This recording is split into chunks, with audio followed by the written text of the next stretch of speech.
राधे दोस्तों, जय श्री कृष्णा। स्वागत है आपका हमारे चैनल पर। चलिए आज एक ऐसे वृतांत पर बात करते हैं, एक ऐसी कहानी जानते हैं जिसे सुनकर उन लोगों के लिए बहुत प्रेरणा प्राप्त होगी जिन्हें अपने भाग्य से बहुत शिकायतें होती हैं कि हमारे भाग्य में ये नहीं है, हमें ये प्राप्त नहीं हुआ है।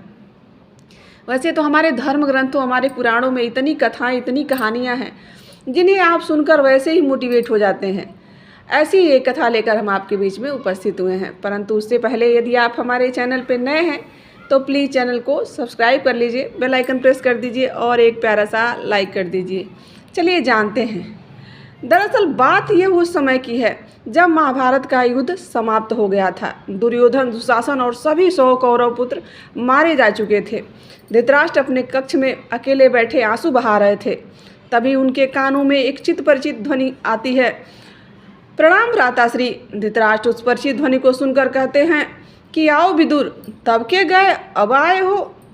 यहाँ धृतराष्ट्र उस प्रसंग की बात कर रहे हैं जब धृतराष्ट्र ने विदुर को हस्तिनापुर से जाने के लिए कह दिया था। क्या तुम अपने भ्राताश्री के आंसुओं से भरा हुआ मुखमंडल देखने आए हो? तुम तो निश्चय ही शोक प्रकट करने आए होगे।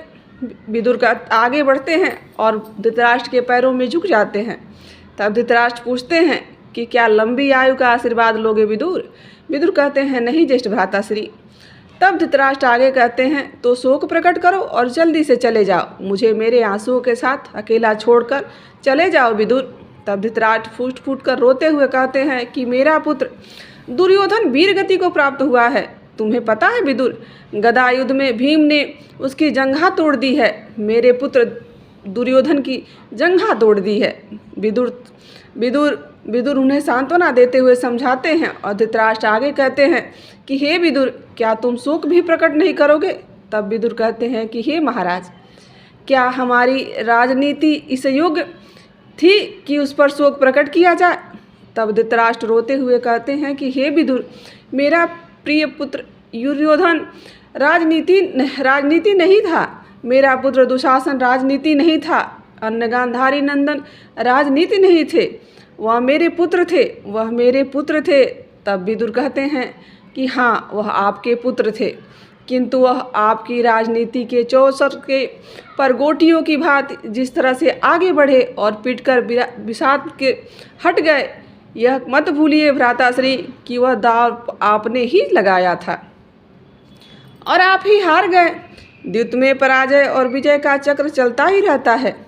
दुखी तो मैं हूँ भ्राताश्री, जो मोम की डोरियों से बंधा हुआ न्याय और अन्याय के बीच झूलता हुआ यह निर्णायक खेल देखता रहा और कुछ न कर सका। तब धृतराष्ट्र कहते हैं कि इस युद्ध में मेरे 100 पुत्र वीर गति को प्राप्त हुए हैं, उसे तुम एक खेल कह रहे हो? विदुर, क्या तुम्हारी छाती में हृदय के स्थान पर केवल नीति और ग्रंथ है? क्या तुम एक उल्टी गागर को हो जिस पर मेरे आंसू टिक नहीं पा रहे हैं? क्या यही तुम्हारा धर्म है? तब विदुर कहते हैं कि धर्म की बात ना कीजिए महाराज। धर्म तो होता ही नहीं है जो वही धर्म तोड़ता थोड़े है जो वही बोलता रहे और आप उसे सिखाते रहें। आप अपने हितों के पिंजरे में धर्म को नहीं बांध सकते, क्योंकि धर्म का फैलाव तो त्रिलोक को अपने में समेटे हुए है और उनसे भी परे है। सांसों के लिए पावन और शुद्ध रखना भी धर्म ही होता है। जलाशय में जल को शुद्ध रखना भी धर्म है। वृक्ष की रक्षा करना भी धर्म है और इस युद्ध में आपके विरुद्ध युद्ध करना भी धर्म है। महाराज, इसलिए पांडव पुत्रों को आशीर्वाद दीजिए। उन्होंने बड़े कठिन और टेढ़े मेढ़े रास्तों से चलकर अपने धर्म का पालन किया है। तब धृतराष्ट्र पूछता है कि क्या मैं ही एक अधर्मी था? क्या वह धृतराष्ट्र अधर्मी है जिसकी शक्तिशाली बाहों का फैलाव अपने पुत्रों के 100 को नहीं समेट पा रहा है? तब विदुर कहते हैं कि यदि आप धर्म के मार्ग पर रहे होते तो आप इस समय केवल अपने पुत्रों के 100 को याद नहीं कर रहे होते। परीक्षा की इस निर्णायक घड़ी में आप एक राजा नहीं, आप केवल एक पिता सिद्ध हुए हैं और यही हस्तिनापुर और आपका दुर्भाग्य है। आपने अपने पुत्र मोह में अपनी महत्वाकांक्षाओं से धक्के मरवा के धर्म को अपनी राजसभा से बाहर निकाल दिया है। महाराज, धर्म देश के विभाजन का नाम नहीं है और आपने देश का विभाजन किया है। धर्म हृदय और हृदय के बीच दीवार उठाने का नाम नहीं है और आपने तो यही किया है। धर्म तो हृदय और हृदय के बीच उठी हुई दीवारों को गिराने का नाम है, और आपने यह नहीं किया। धर्म कभी भी मोह के अधीन नहीं होकर सकता। हे महाराज, आपके लिए यह एक कड़वा सत्य है। आज भी उसे मान लीजिए, उसे स्वीकार कर लीजिए, लेकिन अब भी आपने सब कुछ नहीं खोया है। तब धृतराष्ट्र टूटे हुए मन के साथ बैठ जाते हैं और कहते हैं कि विदुर, अब मेरे पास मेरे प्रियजनों के शव के अतिरिक्त क्या रह गया है। तब विदुर कहते हैं कि अभी आपके पास आपकी आत्मा है, अभी आपके पास आपकी अंतरात्मा है। इन दोनों को बचाने का प्रयास कीजिए और इस राजभवन से निकलकर हस्तिनापुर के किसी चौराहे पर खड़े होकर चीख चीख कर कहिए कि हे हस्तिनापुर, मुझे क्षमा कर दो। तब धृतराष्ट्र कहता है कि क्या मैं उस हस्तिनापुर से क्षमा मांगूं जो मेरे 100 पुत्रों के वीर गति को प्राप्त होने के पश्चात भी मेरे पास शोक प्रकट करने तक नहीं आया। तब विदुर कहते हैं, वह क्यों आता महाराज, आप जाकर शोक प्रकट कीजिए, क्योंकि आपने तो सिर्फ 100 पुत्र खोए हैं, किंतु हस्तिनापुर ने तो अपने अनगिनत पुत्रों की बलि दे दी है। और आप जो 100 पुत्र को वीर को अपना पुत्र कह रहे हैं, वे भी तो हस्तिनापुर के ही पुत्र थे। तब धृतराष्ट्र कहते हैं कि क्या धर्म मुझसे मेरे पुत्र भी छीन लेगा? क्या धर्म मुझे मेरे पुत्रों पर रोने का अधिकार भी नहीं देगा? तब विदुर कहते हैं कि अवश्य देगा, किंतु धर्म नदी की जलधारा है, और उस जलधारा में हर खेत के आसपास की भूमि, आसपास के रहने वाले हर व्यक्ति सभी को अपने प्यास पर जल देता है, किंतु वह जलधारा किसी की संपत्ति नहीं है। पुत्रों से प्रेम करना तो पिता का कर्तव्य है, किंतु धर्म का तो कोई पुत्र या परिवार ही नहीं होता। आपने यह नहीं सोचा कि आपने अपनी महत्वाकांक्षा का अंगार दुर्योधन की हथेली पर रखकर कहा कि पुत्र, यह अंगार नहीं है, चंद्रमा है, और वह अपने चाहने वालों को पिता की बात भला क्यों न मानता। महाराज, आपने उसकी हथेली पर इतने अंगारे रख दिए कि उसकी हथेली स्वयं एक अंगार बन गई, और उसी अंगार से उसने सभी को जलाकर भस्म कर दिया। हे महाराज, वह आपकी महत्वाकांक्षा ही थी जो उसे खींचती हुई कुरुक्षेत्र तक ले गई, और इसलिए हे महाराज, इस युद्ध के लिए इतिहास सदैव आपको ही उत्तरदायी ठहराएगा।